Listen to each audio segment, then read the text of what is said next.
같이 보도록 하겠습니다. 이제 해가 바뀌어서 2012년 1월 25일 우디엔자 예수님의 대사제 기도에 대해서 베네딕토 교황님이 이렇게 말씀을 하십니다. 거룩하게 한다는 것이 무엇을 뜻합니까? 본래 하느님만이 거룩하다는 사실을 우선 기억해야 합니다.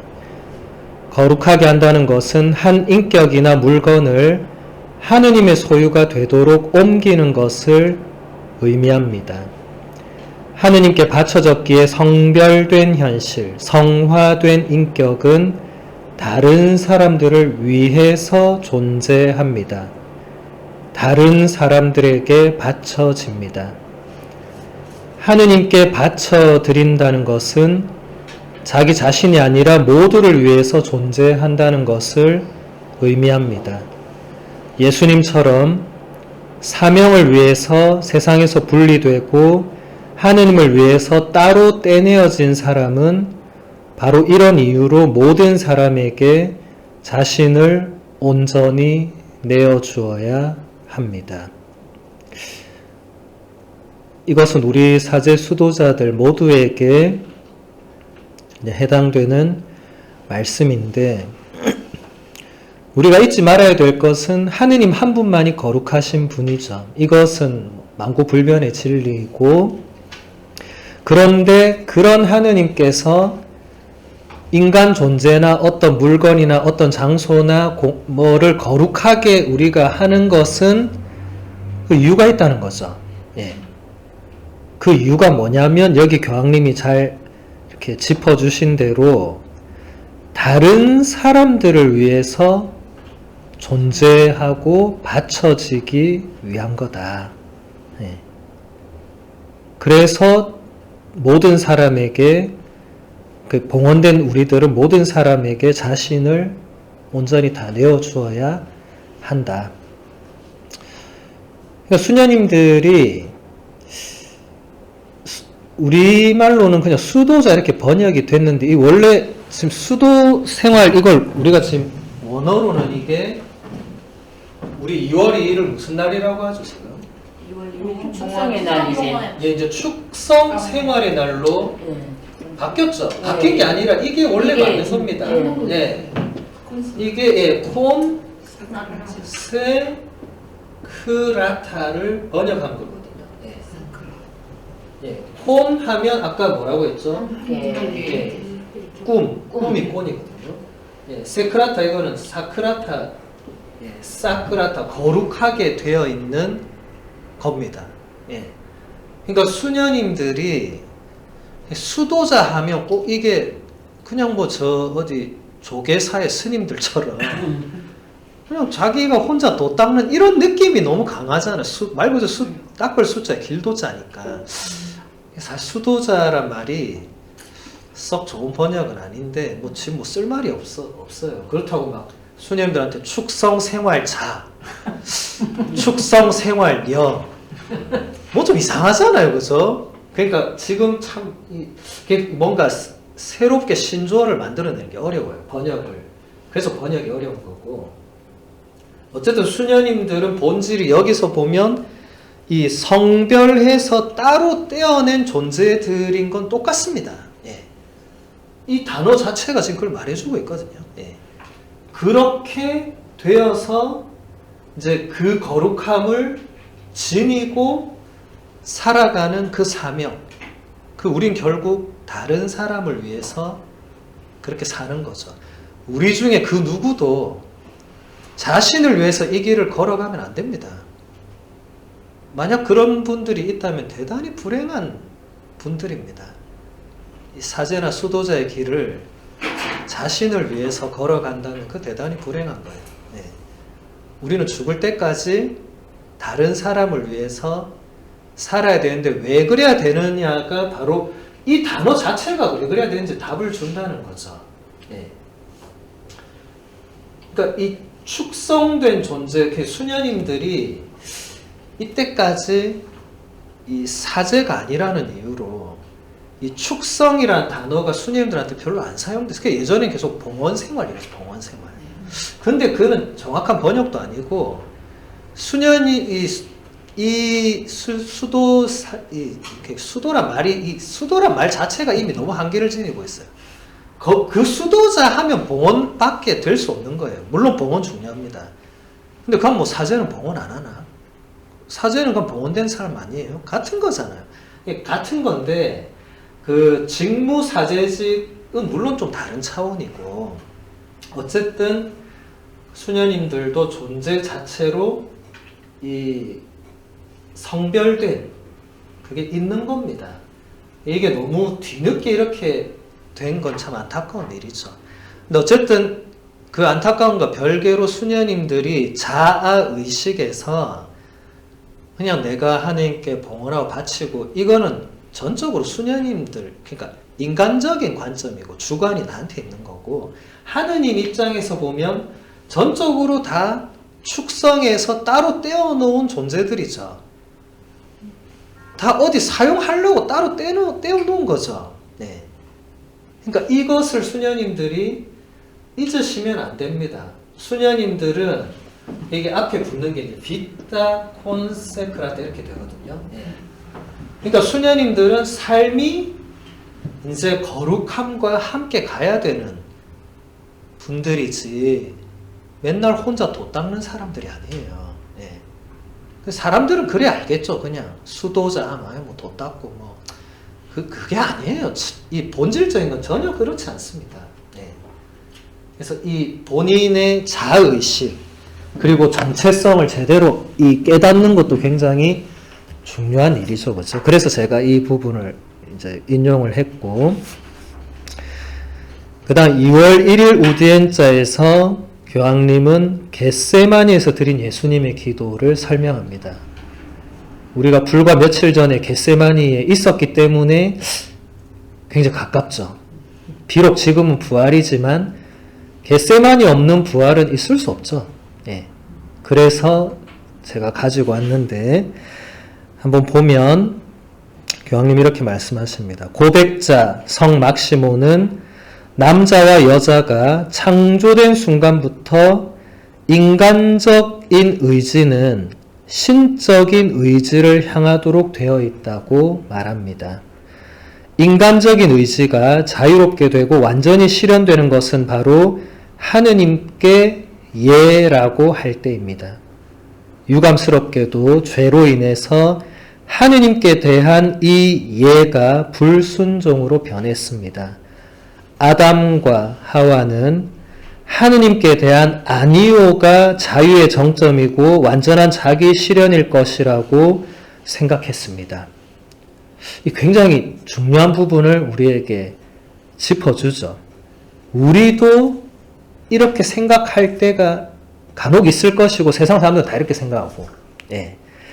그런데 이 막시모 성인은 이 후대 교부, 근데 엄청난 교부입니다. 그리스 교부인데 남자와 여자, 그러니까 인간은 창조된 순간부터 우리 인간의 의지는 하느님을 향하게 창조가 되어 있다. 동방 쪽은 인간을 굉장히 하느님의 어떤 모상으로 제가 전에 이건 얘기했나 모르겠네. 우리 서방은 인간은 하느님의 모상에 따라서 창조되었다. 이게 대전제인데 동방은 인간은 하느님의 모상이다. 이게 대전제거든요.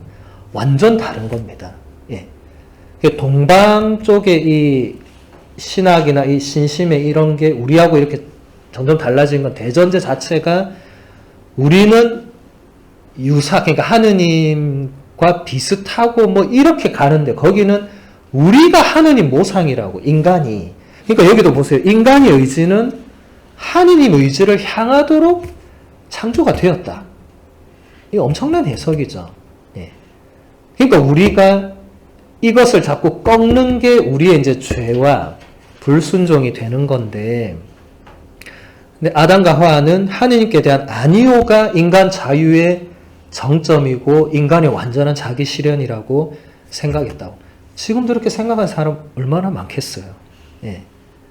아담과 하와는 옛날에만 있던 사람들 아닙니다. 지금도 수많은 아담과 수많은 하와는 여전히 존재하죠. 그리고 우리도 간혹 아니면 자주 우리도 그래 이럴 때 하나님께 아니요 해보는 거야 하고 대차게 나가다가 다시 돌아오죠. 우리도. 예.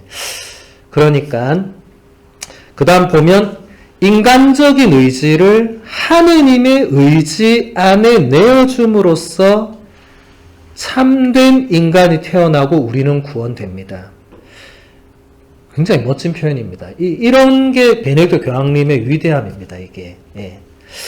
우리 인간의 의지를 하느님의 의지 안에 내어드려야 된다. 그때서야 비로소 우리가 진짜 인간이 되고 구원받는다. 그러니까 하느님의 뜻에 우리 뜻을 맞춰야 되는 거죠. 그래서 교황님이 계속 설명합니다. 우리는 우리 자신을 하느님의 섭리에 더 많이 내맡기는 법을 배워야 하며 그분께 드리는 우리의 예를 쇄신하고 그분께 당신 뜻이 이루어지소서라고 다시금 말하며 우리의 뜻을 그분의 뜻에 일치시키기 위해서 우리 자신에게서 나올 수 있는 힘을 하느님께 청해야 합니다. 그래서 우리는 날마다 기도드려야 합니다. 우리를 하느님의 뜻에 내맡기는 것이 예수님의 예와 마리아의 예를 반복하는 것이 언제나 쉬운 일은 아니기 때문입니다. 예수님의 예와 마리아의 예는 이게 예를 든다 할 때 그 예가 아니고 예, 뜻대로 하라는 그 예입니다. 뜻대로 하라. 예. 이게 라틴어로 하면 동사가 같거든요. 피앗입니다. 둘 다. 예수님이 아버지 뜻대로 하소서 할 때 피앗 볼룬타스 tua 이렇게 하셨거든요. 예. 성모님이 천사한테 당신 말씀대로 이루어지기를 바랍니다 할 때도 fiat mihi secundum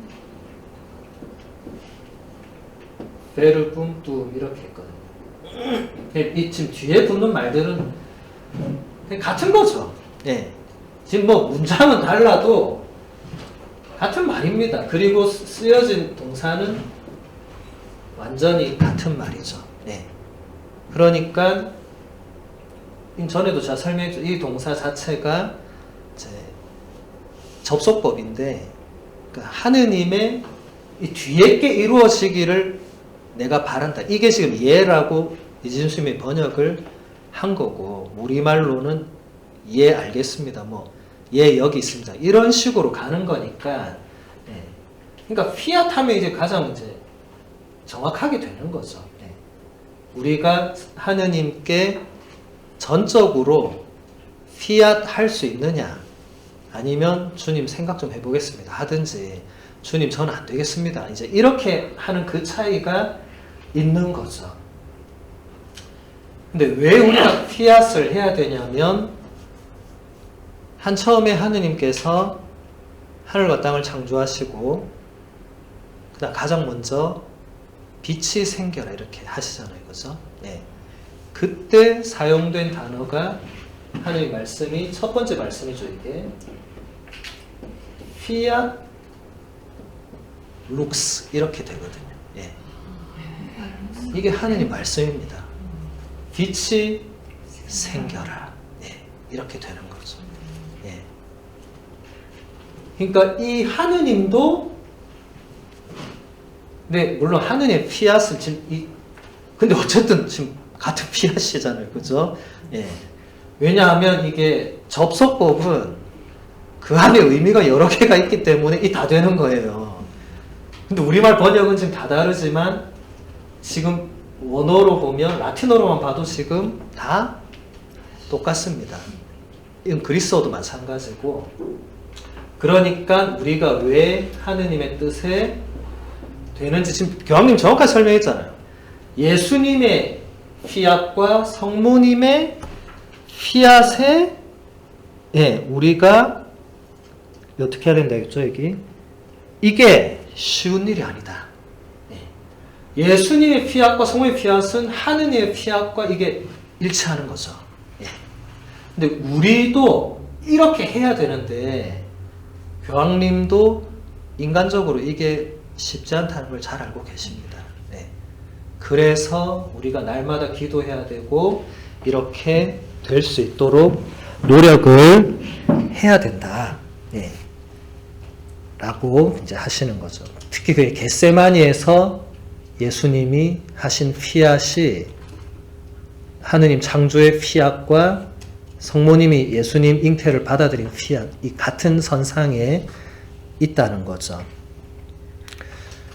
2월 15일 우디엔자를 보면 십자가 위에 예수님의 마지막 말씀들에 대해서 우리 불과 며칠 전에 성금요일을 우리가 또 지냈잖아요. 예.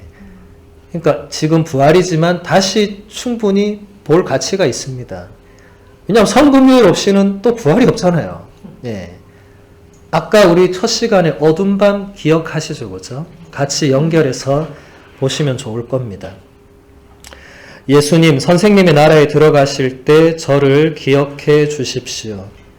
주님의 응답은 그의 간청을 훨씬 더 넘어섭니다. 주님께서는 내가 진실로 너에게 말한다. 너는 오늘 나와 함께 낙원에 있을 것이다 라고 말씀하시기 때문입니다.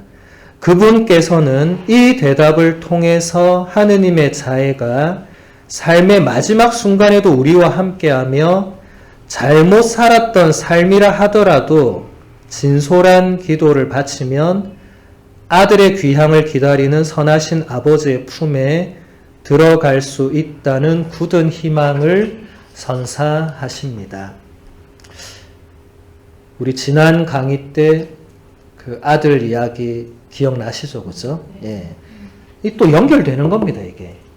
이 예수님 십자가 오른쪽에 달려있던 그 강도가 그 탕자와 지금 연결되는 베네토 교황님 엄청난 분이죠.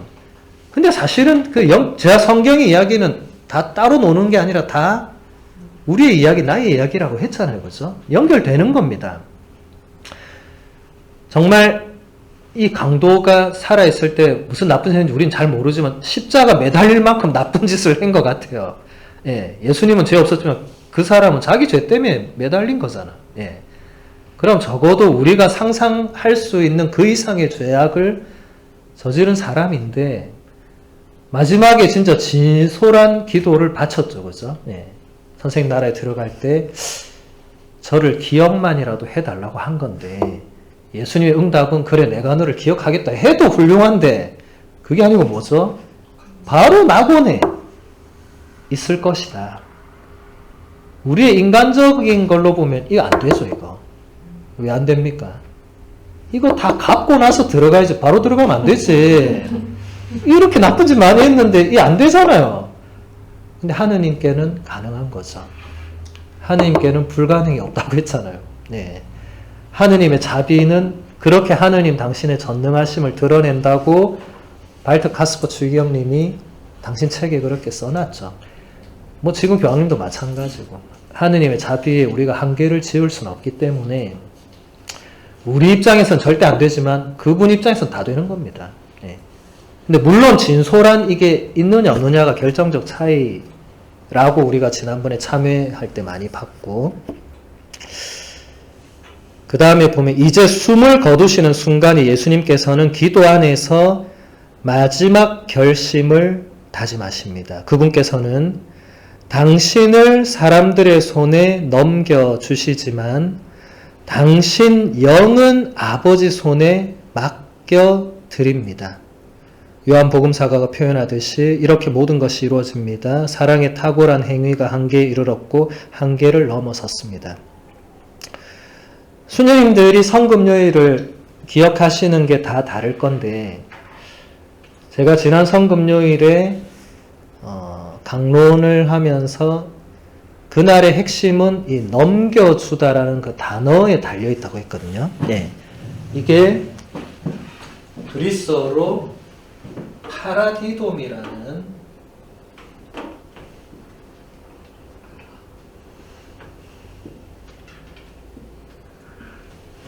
파라디도미 이렇게 됩니다.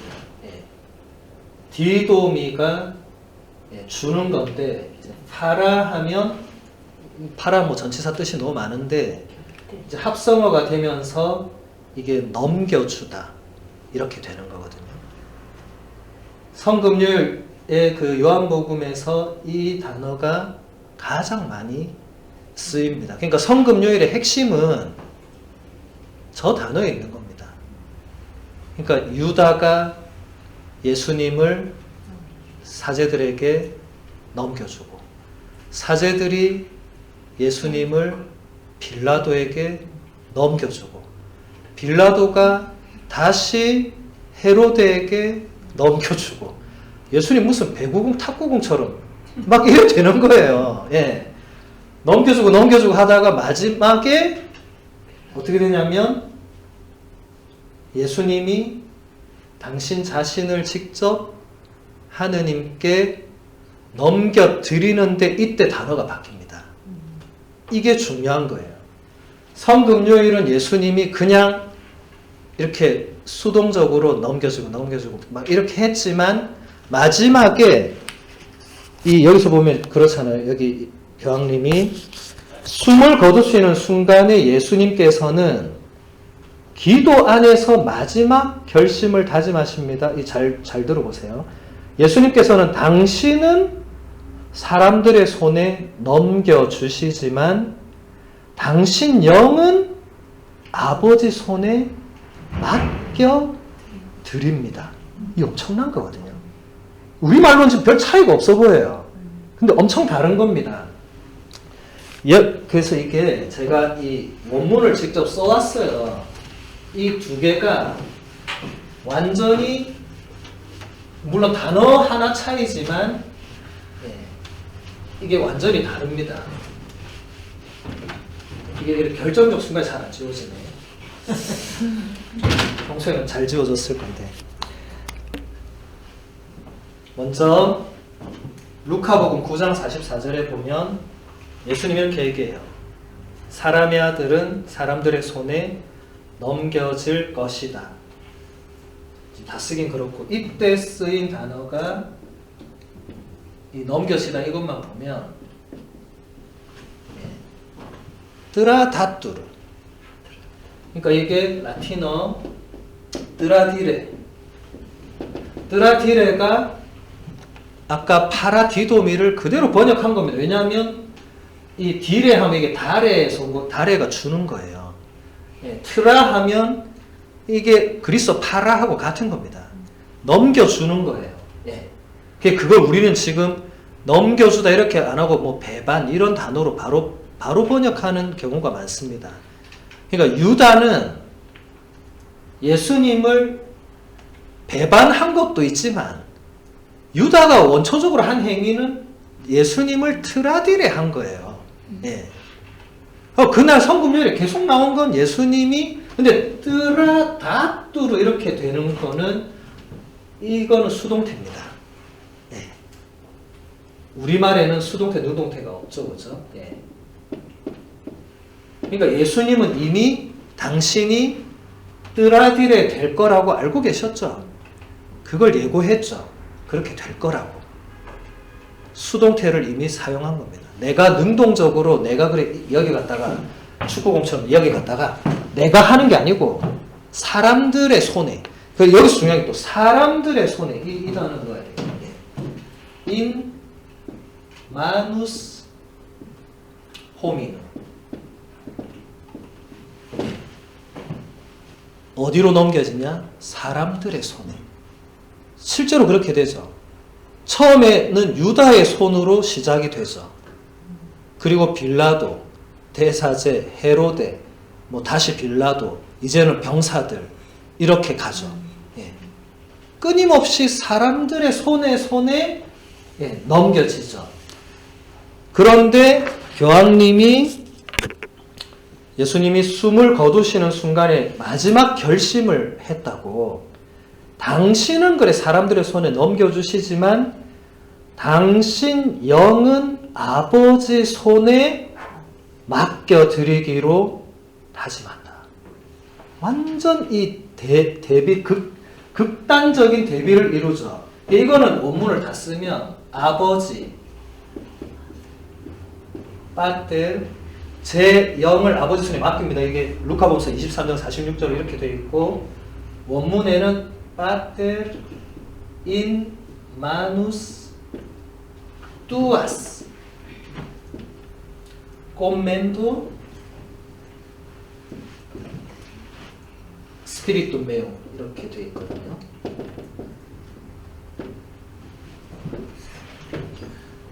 예, 뭐 빠텔은 아버지 다 알고, 자, in manus hominum에서 in manus tuas, tua는 아까 fiat voluntas tua, 아버지 당신의 손에, 이제 더 이상 사람들의 손에 아니고 이제는 당신의 손에 이제 뜨라디레도 아니고 꽃맨다레. 네. 꽃맨도 이거는 일단 능동태입니다. 그 단어도 다르죠. 이제는 뭐 주고받고 넘겨주는 차원이 아니고 꽃맨도는 내가 뭔가를 직접적으로 맡기는 거거든요. 이거는 완전 다른 차원입니다. 넘겨주고 넘겨받는 이런 차원이 아니고 내가 직접 맡기는 거.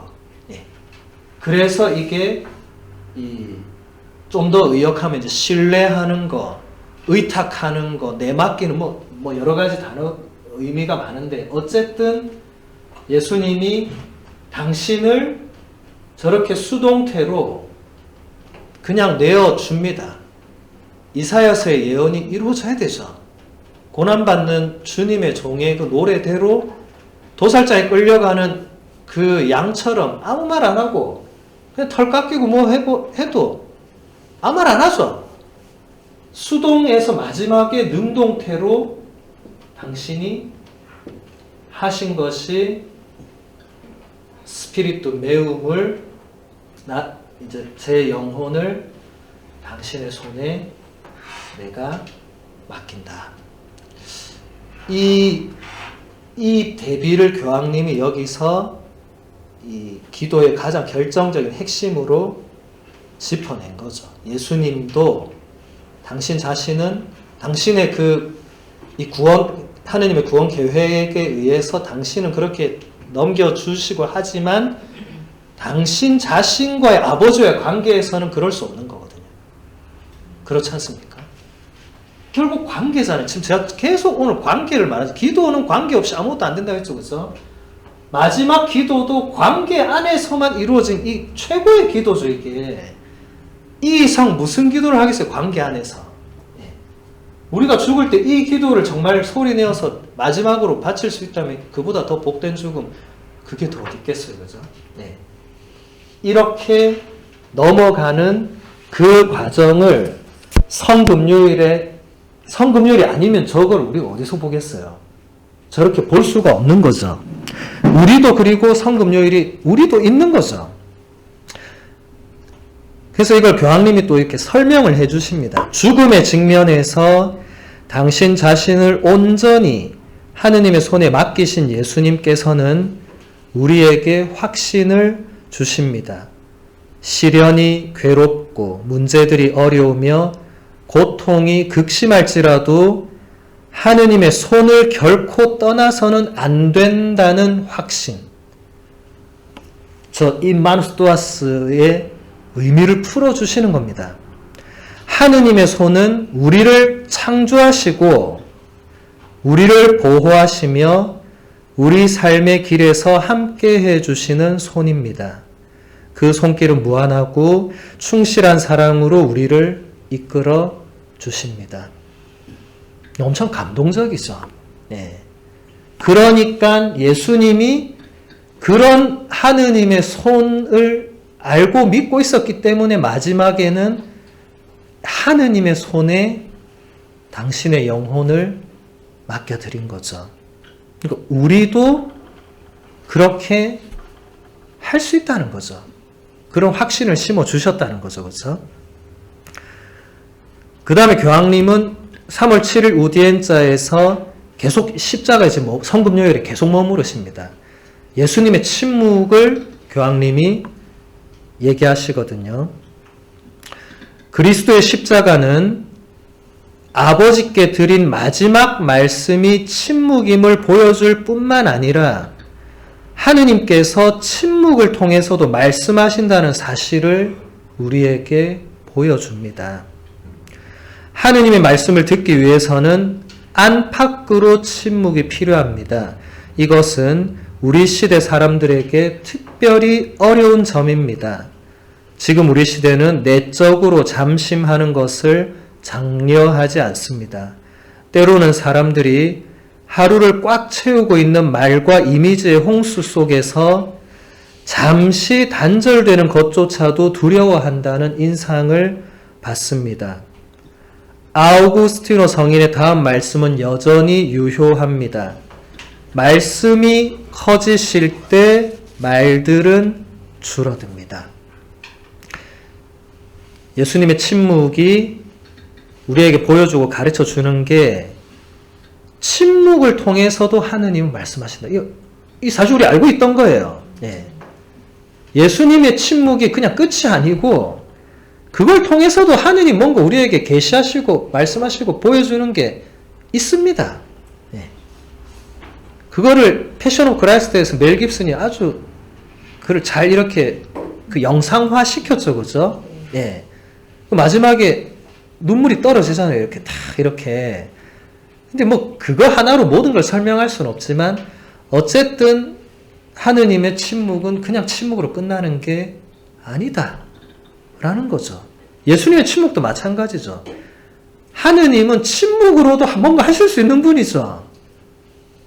그럼 우리도 침묵 중에 뭔가 할 수 있다는 거고, 그리고 아우구스티노 성인의 이 말씀은 굉장히 정말 명언 중에 명언인데, 말씀이 커지실 때 말들은 줄어든다. 라틴어로 이게 베르보 크레센테 베르바 데피치온트 이렇게 되거든요.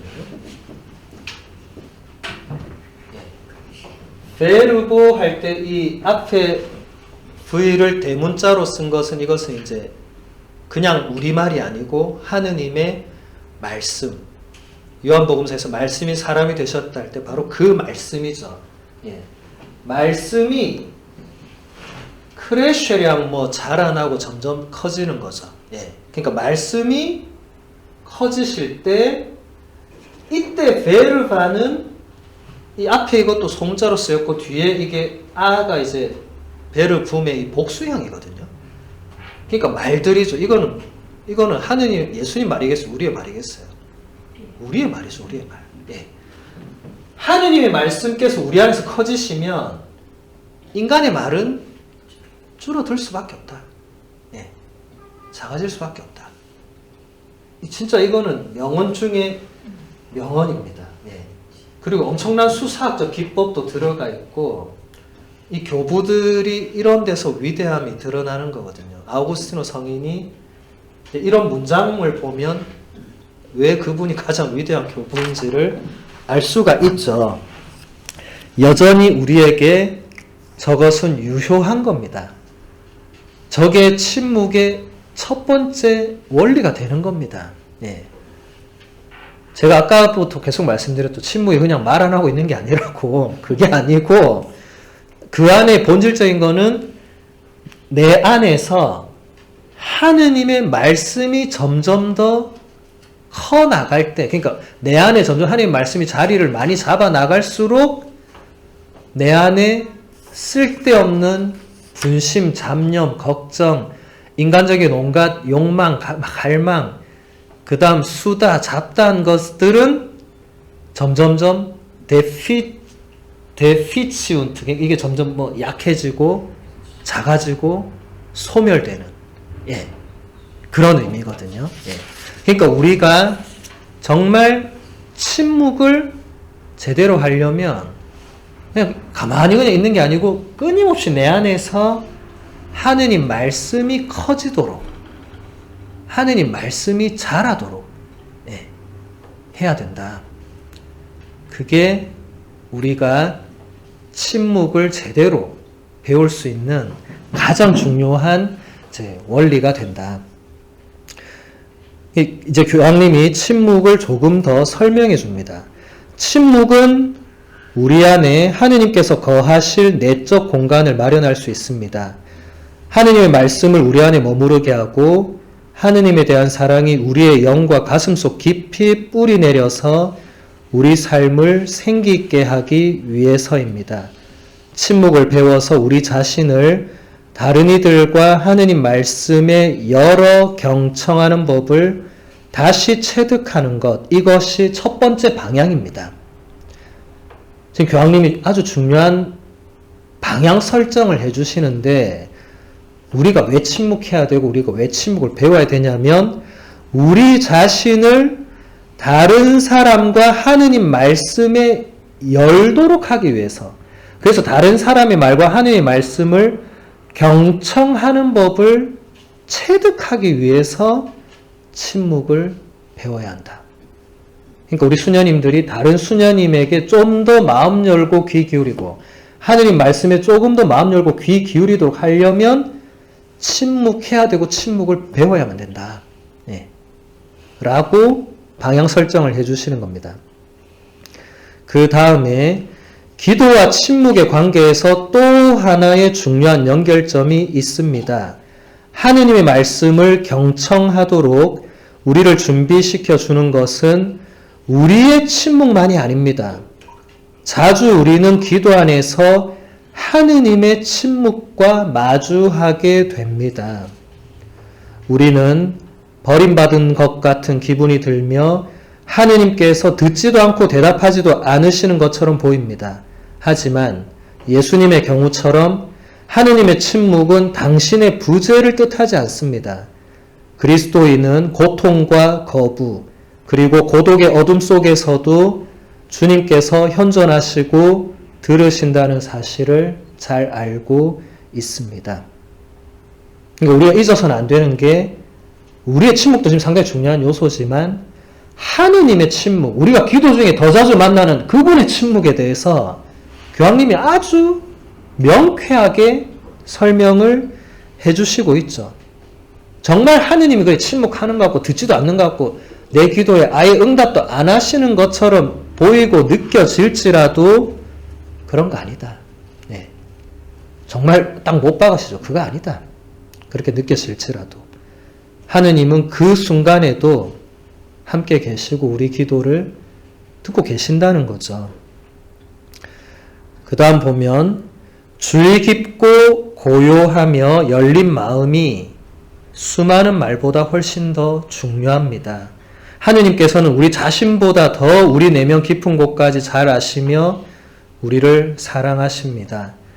이 사실을 아는 것으로 충분합니다. 이렇게 추가 설명을 해 놓으셨어요.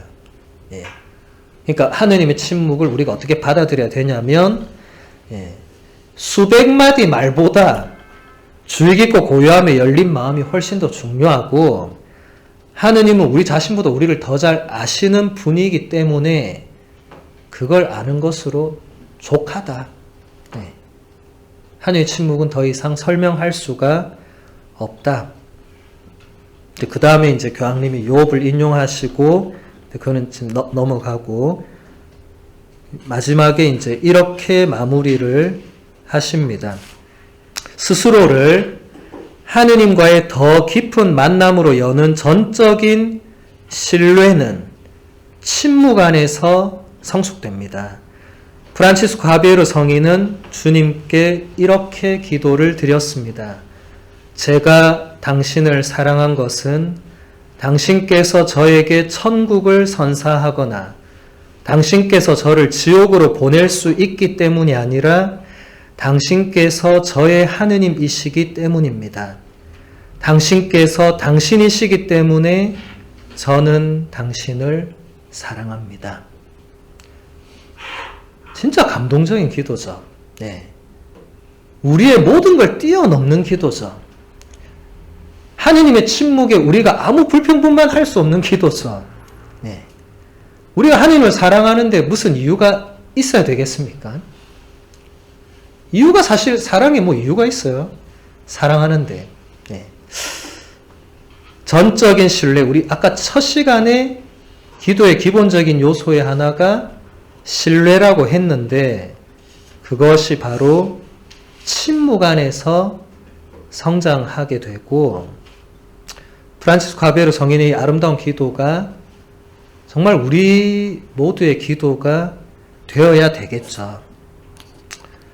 그래서 교황님이 이렇게 이 우디엔자 여기를 마무리합니다. 꾸준한 기도가 우리 삶을 해석하고 결단을 내리며 우리의 소명을 받아들여 하느님께서 우리에게 선사하신 재능을 발견하고 우리 삶을 완성하는 유일한 길은 하느님의 뜻을 날마다 행하도록 돕는다는 사실을 우리는 예수님에게서 배울 수 있습니다.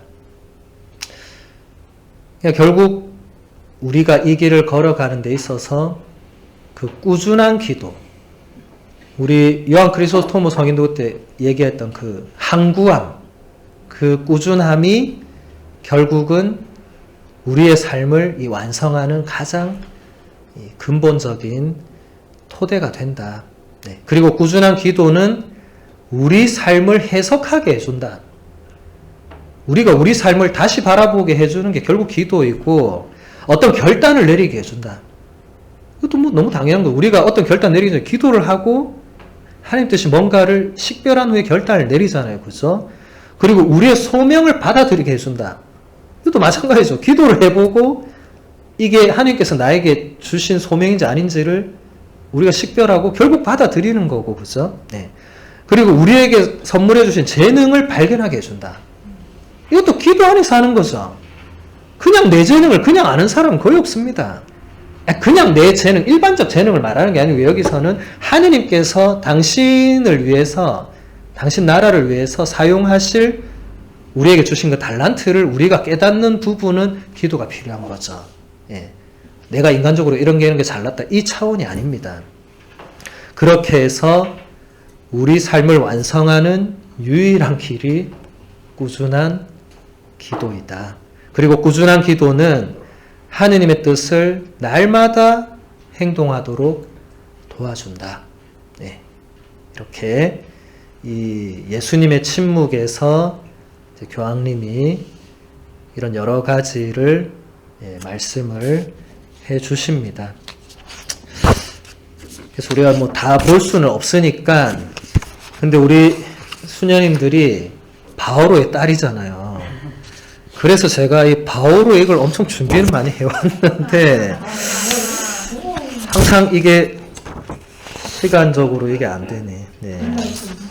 그래서 하나만 더 보고 마무리를 하도록 하겠습니다. 그래서 바오로 사도의 하느님 2012년 5월 30일 우디엔자 이것도 다 볼 수는 없고 하여튼 조금만 보도록 하겠습니다. 주제가 하느님의 충실한 응답과 믿는 이들의 신뢰 깊은 동의라는 주제인데 교황님이 이렇게 말씀을 하십니다. 바오로 사도는 엄청난 시련 속에 살았고 많은 어려움과 고난을 겪어야 했지만 결코 낙담하지 않았습니다. 주님이신 예수 그리스도의 은총과 친밀함이 그를 지탱해 주었습니다. 그는 삶 전체를 그리스도의 손에 맡겼고 그리스도의 사도이자 증인이 되었던 것입니다.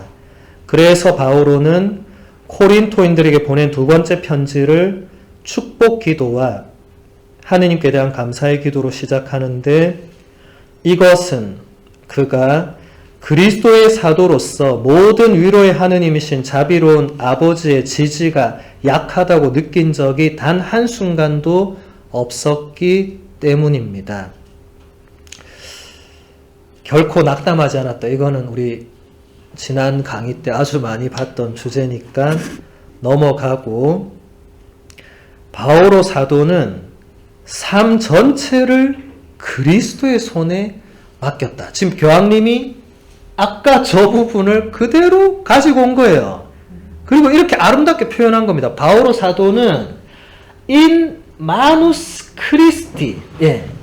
그러니까 바오로 사도는 in manus Christi에 콤멘도 한 거라고. 예. 단어들을 그대로 지금 가지고 왔어요. 이 뚜아스 자리에 크리스티만 넣어서 바오로는 in manus Christi commendare 했다. 예. 이게 바오로의 위대함이다. 예. 예수님이 했던 것처럼 그대로 했다는 겁니다. 그러니까 예수님만이 그렇게 할 수 있는 게 아니고 우리도 그렇게 할 수 있는데 이제는 우리가 하느님의 손에 맡겨야 되지만 하느님과 예수님 같은 분이니까 이제는 그리스도의 손에 우리가 맡기면 되는 거죠. 예.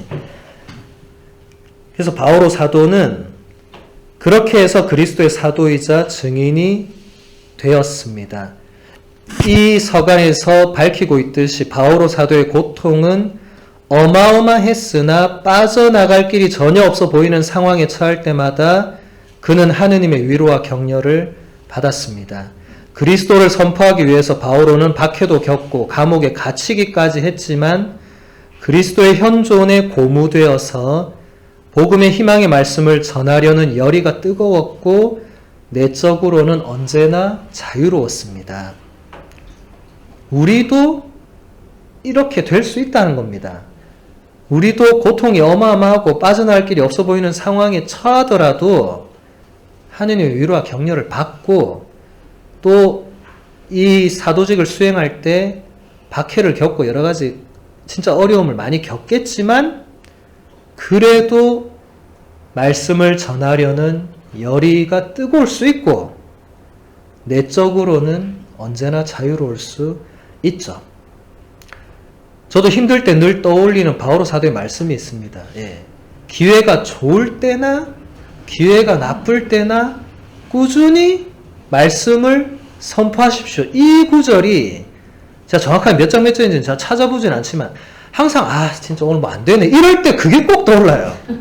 희한하게 이게 이제 이렇게 하는 게 무슨 의미가 있나 이런 생각 들면 꼭 바오로가 옆에서 내한테 말하는 것처럼 기회가 좋든지 나쁘든지 계속 해라. 왜냐면 당신도 그렇게 했으니까. 그럼 또 제가 그래 또 해야지 뭐 이렇게 되는 겁니다. 한숨은 쉴지언정 그렇게 하는 거죠. 그래서 교황님이 이렇게 말씀하십니다. 사랑하는 형제자매 여러분, 우리의 삶과 여정은 자주 어려움, 몰이해, 그리고 고통으로 점철됩니다. 우리 모두가 이것을 잘 알고 있습니다. 주님과 충실한 관계를 맺고 날마다 꾸준히 기도하면서 우리 또한 하느님에게서 오는 위로를 구체적으로 느낄 수 있습니다. 그것이 우리의 신앙을 강화합니다. 그것이 우리로 하여금 구체적인 체험으로 인간에 대한, 우리에 대한, 그리스도 안에서 나에 대한 하느님의 긍정, 곧 예를 경험하게 하기 때문입니다. 그것이 우리로 하여금 십자가 위 당신 아드님의 내어줌에까지 이르는 하느님 사랑의 충실성을 느끼게 합니다. 우리의 삶과 여정이 자주 어려움과 몰이해와 고통으로 점철된다. 교황님도 그랬고 우리도 그렇죠. 똑같습니다. 그렇지만 그럼에도 불구하고 우리가 주님과 충실한 관계를 맺고 날마다 꾸준히 기도를 하다 보면 또 위로를 그만큼 받는다는 거예요. 바오로 사도처럼. 바오로만 특별해서 유달나서 그런 게 아니라는 겁니다. 우리도 그렇게 받을 수 있고 그것이 하느님 사랑의 지난 강의 때 제가 설명했던 피델리타스, 하느님의 피스토스, 그것을 우리가 체험할 수가 있다는 것입니다. 교황님의 이 마지막 말씀으로 마무리를 하고자 합니다. 사랑하는 벗 여러분, 기도는 경청하고 대화할 수 있는 살아계신 분과의 만남입니다. 기도는 삶의 풍파 가운데에서 우리에게 하느님의 위로를 주고 우리가 그분과 하나 되어 영원한 생명에서 완성될 기쁨과 선이 가득 찬 삶을 살 수 있도록 하느님의 흔들림 없는 충실하심과 우리 한 사람 한 사람에 대한 그분의 예를 새롭게 하는 하느님과의 만남입니다. 여기서 다시 한번 하느님의 그 피델리타스가 또 나오고 하느님 편에서도 우리에게 이 피앗이라는 걸 보여준다는 거죠. 우리의 그 기도 안에서. 그러니까 우리가 이 꾸준한 기도가 뭐 쉽지는 않겠지만 그래도 여기 보면 삶의 풍파 가운데에서도 이 기도를 우리가 계속 하면 할수록 이제 하느님의 어떤 위로나 그 하느님의 우리를 향한 그 충실하심을 우리가 맛볼 수 있다. 뭐 지금 당장은 뭐 맛을 못 볼 수 있고 몸이 건조할 수 있고 기도가 어렵고 아까 일생의 어두운 밤이라고 당신 표현했지만 그럼에도 불구하고 기도는 그런 것들을 우리에게 준다. 바오로 사도가 이것을 분명하게 보여주고 있다라는 겁니다. 그래서 바오로 사도 뭐 이 정도로 하고 시간이 또 어느 정도 됐으니까 우리 4월 강의는 이걸로 마무리하고 저도 더 하려 했는데 제가 또 어디 잠깐 또 어디 들를 때가 또 생각이 났어요. 네, 뭐 또 잠시 들러서 뭐 받고 또 저도 울산에 또 올라가야 되니까 다음에 또 우리 수녀님들 제가 다른 주제로 또 만날 수 있도록 하겠습니다. 아무튼 수녀님들과의 이 엠마오를 저도 잊지 못할 것 같고 이런 엠마오는 아마 두 번 다시 없지 않을까. 왜냐하면 엠마오 기간에 강의한 것도 전 처음이고 월요일에 강의한 것도 처음이에요.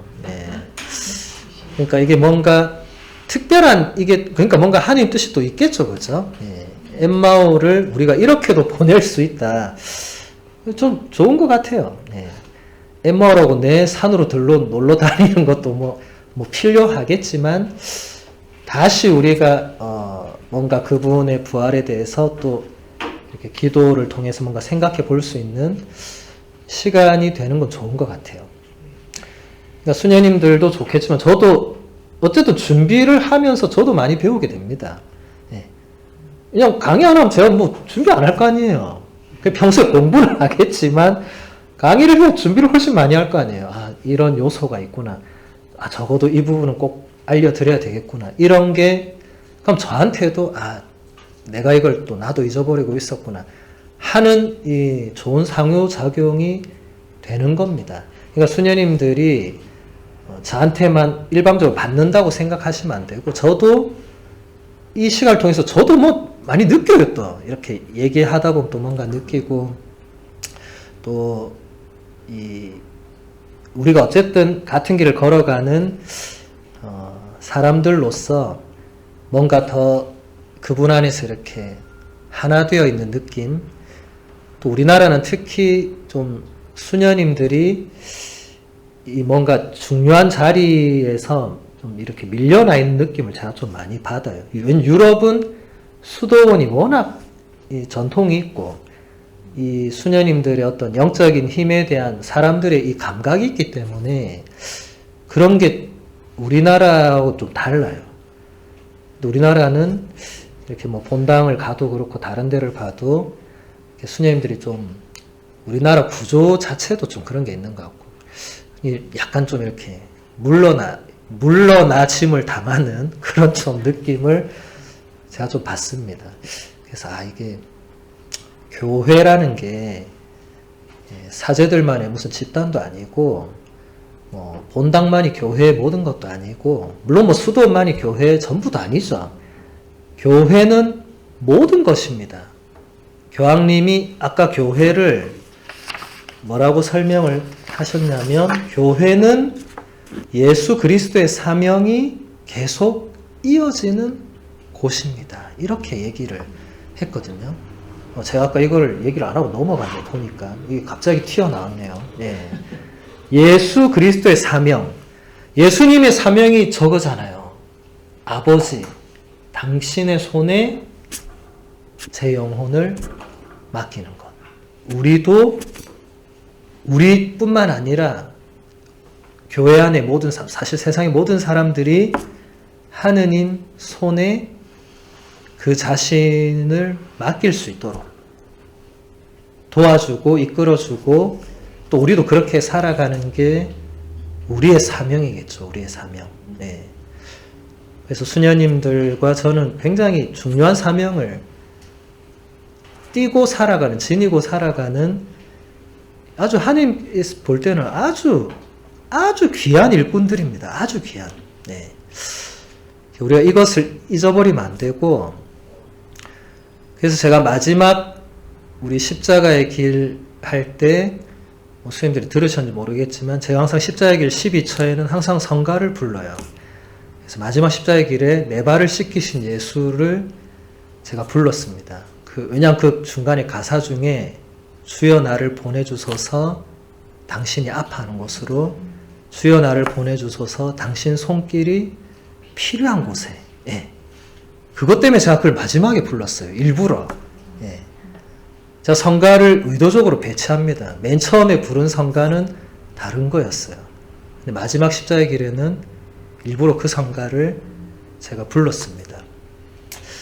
우리가 그런 사명감으로 이제 살아야 되고, 우리가 여기 있는 게 어떻게 보면 예수님이 아파하는 곳일 수 있죠. 예. 그리고 예수님의 손길이 필요할 수 있죠. 예. 제가 우정성당을 가보니까 그렇더라고요. 예. 제가 가서 별로 한 것도 없어요. 제가 2년 넘게 거의 놀았어, 사실은. 외적으로 보면. 제가 하려고 했던 거 거의 하나도 안 하거나 못 했거나 이렇기 때문에. 그런데 이제 이 마지막 시기를 이렇게 앞두고 보니까, 그 가사처럼 그냥 하나님께서 아파하는 곳이었구나. 예. 그래서 제가 가서 별로 한 건 없어요. 제가 우리 신자들한테 강의 한 번 못했어요. 2년 넘도록. 예. 그래서 내가 도대체 뭘 할 수 있을까 막 초반엔 그래 생각하다가 이제 지금 돌아보면, 그런데 제가 필요한 뭔가가 있었다는 겁니다. 제가 알았든 몰랐든 간에. 근데 대부분 전 잘 몰랐어요. 왜냐면 제가 하고 싶었던 건 따로 있었는데 거의 못했기 때문에 나는 별로 한 게 없다 이렇게 생각했는데, 이제 제가 갈 때가 되니까 사람들이 신부님 한 게 너무 많습니다 이렇게 막 얘기를 하는 거예요. 근데 제가 뭘 했냐 물어보면 또 별 대답은 안 해. 네, 왜냐하면 제가 외적으로 막 한 건 없어요. 그냥 매일 미사하고 강론하고 예비자 교례하고 그냥 제 할 것만 누구나 다 하는 거예요. 네. 누구나 다 하는 거지만 신자들이 뭔가 다르게 느낀다는 거예요. 그게 우리가 우리의 각자의 삶의 자리, 우리의 갈릴레아에서 우리가 살아내는 그 몫이 바로 그런 거 아니겠나. 예. 그러니까 저도 이 강의 준비하고 또 오늘 이렇게 얘기하면서 하느님 뜻에 우리 인간의 의지를 맡기는 이게 얼마나 어려운 것인가. 예. 특히 저는 공부도 하고 왔고 뭘 받은 달란트들이 있으니까 이걸 이제 사용해서 더 뭔가를 하는 게 하나님 뜻이라고 생각했는데, 현실에서는 아까 교황님 말씀대로 몰 이해와 막 이런 게 발생합니다. 그래서 처음엔 이해가 안 됐어요. 아니 왜 교회 안에서 내가 교회를 위해서 뭔가 열심히 한다 하면 밀어주진 않을 망정 막지는 말아야 되는 거 아닌가 이런 생각이 들었지만, 근데 이래 지나고 또 보니까 그런 부분도 있지만, 근데 하느님은 결국은 또 당신이 필요한 곳에 우리를 어떻게든 쓰시는 거예요. 그분이 쓰시려고 마음먹으면 어떻게든 씁니다. 우리가 그러니까 우리가 거부하지만 않는다면 쓰시는 겁니다.